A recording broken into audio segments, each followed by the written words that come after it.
Voilà. Le Cameroun n'est pas une dictature. Le Cameroun est une dictature, mais c'est une dictature libérale. C'est-à-dire, moi je ne pense pas à l'utilité d'un système où les gens sont présidents pendant 30 ans ou 40 ans, hein, comme notre président actuel, où les gens sont ministres pendant 20 ans. Donc vous voulez pas que votre père occupe le poste? Laissez-moi continuer. Moi je pose des problèmes de principe, je ne pose pas des problèmes d'individu. Comme mon propre père en l'occurrence, mais que ce soit lui ou un autre, ça ne change rien. Je crois que de tels systèmes ne sont ni utiles ni sérieux. On peut, sur des périodes plus courtes, permettre à ceux qui ont des fonctions de direction politique à exercer d'être plus efficaces, précisément parce qu'ils savent qu'ils ont un temps limité. Et on peut organiser nos systèmes institutionnels de telle manière que dans ce temps plus court, on leur donne plus de moyens d'avoir un impact positif et sérieux sur le cours de notre société. Voilà pourquoi moi ce genre de système ne m'intéresse pas, parce que même si vous avez des personnes talentueuses, brillantes, ayant même une certaine orientation morale, pour le dire simplement, bon cœur, dans un tel mécanisme, il y a toutes les chances que ces personnes soient perverties par les systèmes d'intérêt qui se cristallisent évidemment chaque fois qu'il y a un pouvoir, un ordre de pouvoir. Et à un certain moment, elles n'auraient plus ni le talent, ni les qualités qu'elles avaient au départ.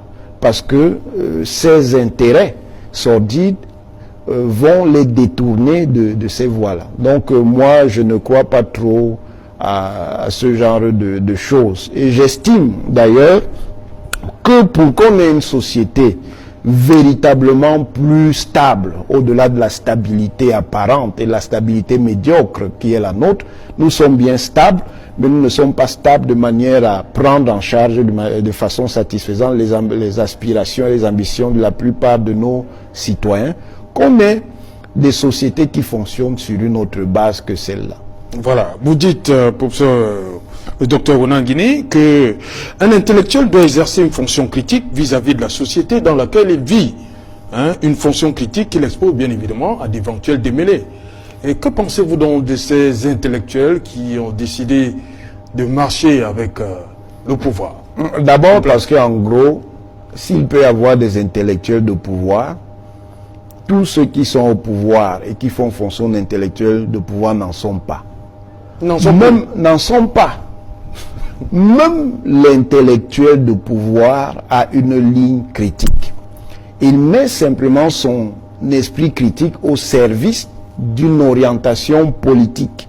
Mais quand il estime que cette orientation politique n'est pas suivie de manière sérieuse et crédible par le groupe politique auquel il appartient, il le signale, et il le signale publiquement, en prenant position, en s'exprimant oralement par des déclarations publiques, en faisant des éditoriaux ou des chroniques, en écrivant même des essais pour critiquer le fonctionnement réel qui correspond à la gestion du groupe politique auquel il appartient.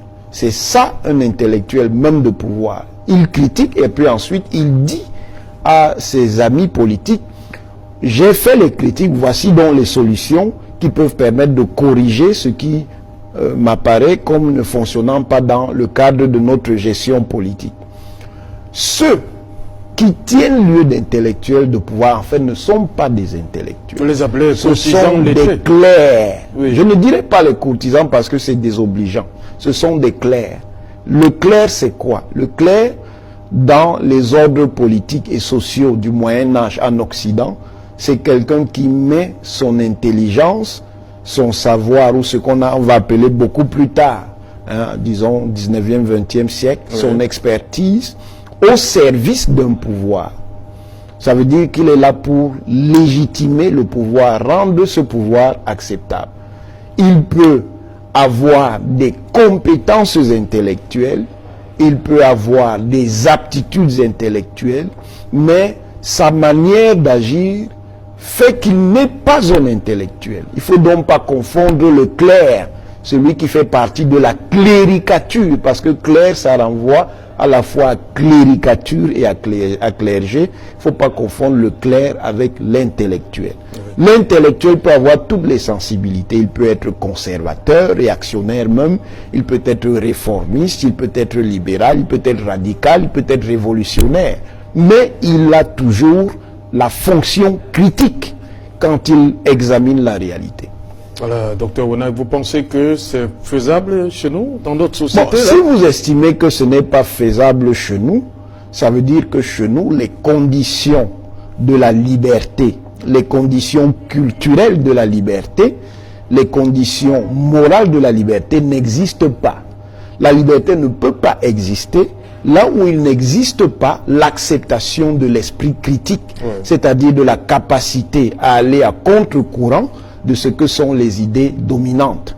Maintenant, on peut tout à fait réguler cet esprit critique, mais on ne peut pas complètement le supprimer. Quand on le supprime, on est donc dans une société qui est complètement dogmatique, et le dogmatisme, en fait, c'est l'esprit des sociétés répressives, pour ne pas dire dictatoriales.